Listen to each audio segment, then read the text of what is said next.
Bismillahirrahmanirrahim. Assalamualaikum warahmatullahi wabarakatuh. Perkenalkan, nama saya Ahmad Fadel Ramadan dengan NIM 223150118, Prodi Sistem dan Teknologi Informasi, Fakultas Teknik Universitas Muhammadiyah Kendari. Video ini dibuat untuk memenuhi tugas mata kuliah pemrograman berbasis web, di mana tugasnya yaitu yang pertama menginstal Node.js, yang kedua menjelaskan apa itu API, dan yang ketiga membuat endpoint CRUD sederhana.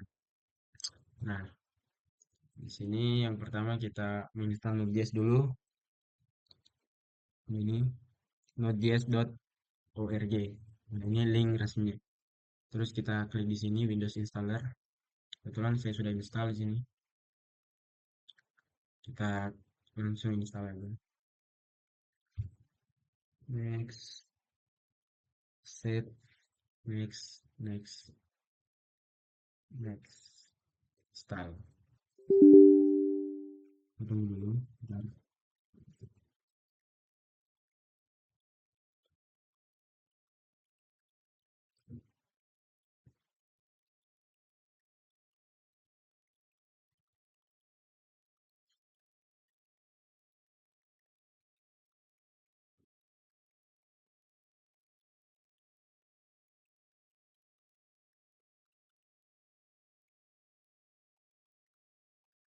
Nah, di sini sudah finish. Selanjutnya kita mengecek apakah memang Node.js ini terinstall atau tidak. Kita masuk ke command prompt atau cmd. Nah, di sini. Terus kita tulis node min. Nah, ini sudah, kalau ada seperti ini berarti sudah terinstall. Nah, yang kedua, saya akan menjelaskan apa itu API. Singkatnya API itu adalah jembatan komunikasi antara klien dan server. Jadi API ini menjembatani apa yang di request klien ke server. Dia yang akan memberitahu ke server eh, jika klien menginginkan suatu data dari server, dan begitu pula ketika server ingin mengirim data ke klien.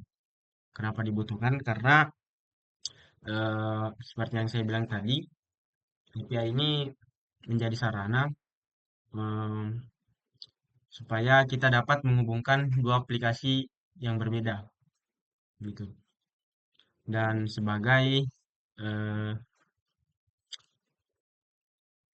sebagai sistem keamanan juga, karena klien tidak bisa langsung mengakses data kecuali kita request terlebih dahulu, gitu. Selanjutnya di sini saya akan membuat endpoint, tapi sebelum itu saya membuat suatu directory dulu untuk file JavaScript-nya nanti.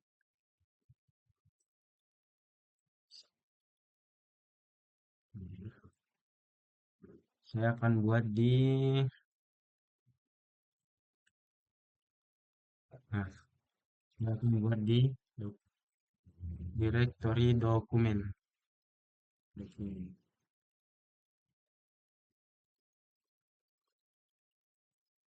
Terus saya edit lagi. Saya, oh nah, ini sekitar cd semester dir. Di sini saya buat dulu mkdir, terus mkdir belajar API. Nah, dir. Terus kita masuk ke directory belajar API. Belajar API.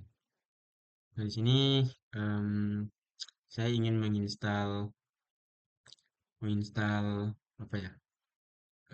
Ini dulu. eh Project Node.js biar gampang nanti. npm npm ini, nah ini, tar, ini, ini. Nah, selanjutnya kita menginstal yang namanya Express.js. yaitu framework Node.js. Fungsinya untuk mempermudah kita untuk menulis kode. Kemudian install Express, Express, hmm, nah, itu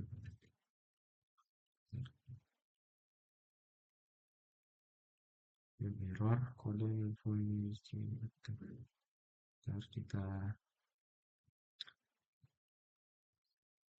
hmm,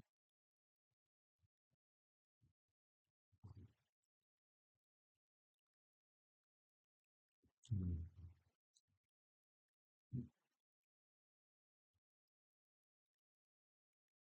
Nah, ini udah terinstall npm-nya, langsung kita masuk ke VS Code.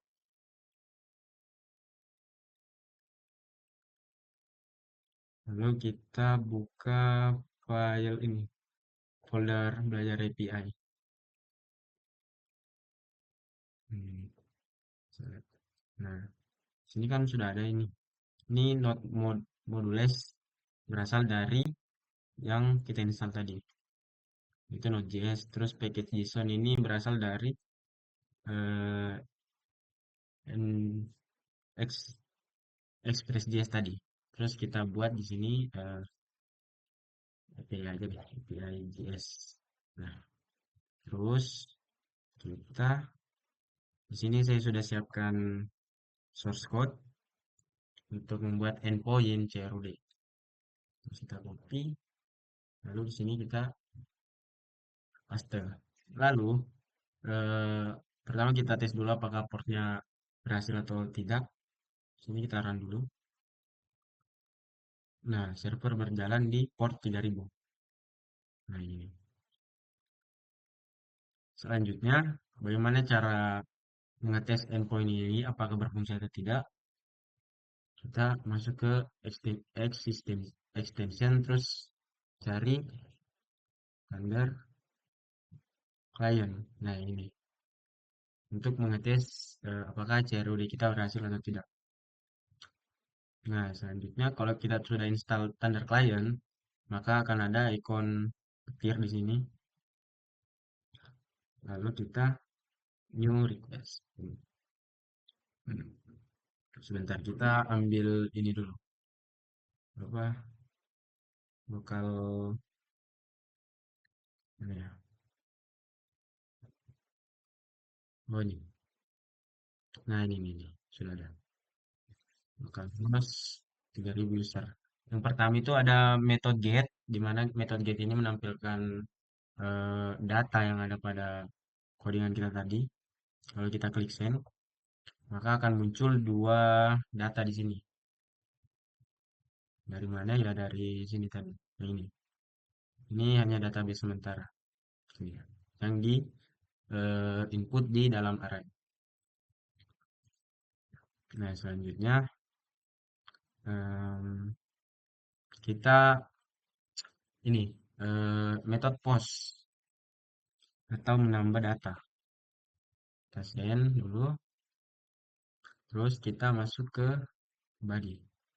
Nah, di sini kita tulis saja seperti ini, kolom kerawal, terus name, eh, ketik dua, name, terus misal di sini body, eh, di sini, hmm, Rika, misalnya Rika, Rika.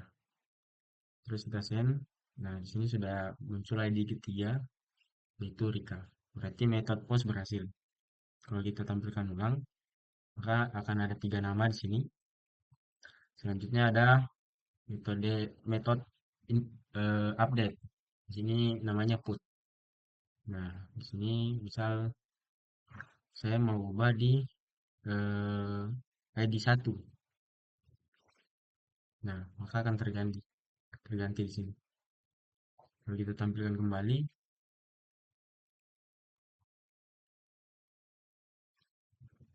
maka ID 1 yang tadinya Fadel berubah menjadi Rika.